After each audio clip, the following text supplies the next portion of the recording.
Hey guys, it's Aaliyah, and this is day 27 of forcing myself to speak on camera for at least 60 seconds.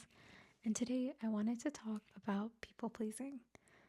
Recently, a friend of mine asked if they were a people pleaser or if we thought that they were a people pleaser.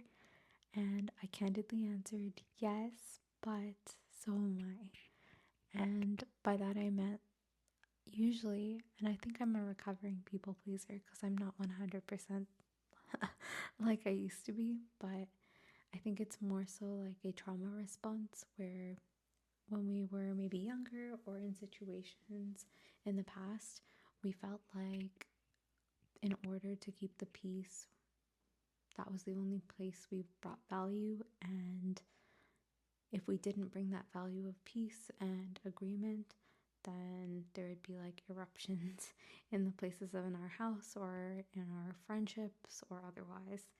And I think because of that, it's a learned behavior where instead of worrying about our own personalities and being our true selves, we're more concerned about what other people will think and how we're perceived to keep the peace or like maintain status quo.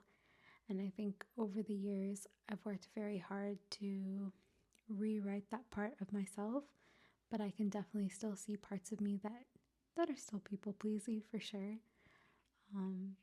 But I like to always, and I know I always talk about this, but I always like to self reflect before I comment on someone else's personality or characteristics. But because I was directly asked, it was something that I was able to recognize in them because I could recognize it in myself. And yeah, what I've really been doing to fix that for myself is just taking a deep set of like reflection that when I do answer something, it is what I actually want. And if it's not, and I know that I'm feeling conflicted about my answer, that I take a beat and I'm like, okay, actually, this isn't what I want. And know that if there are people who I love and who love me back, that my disagreement is not an indication of their value or love for me, and that they'll love me regardless of if I'm people pleasing or not.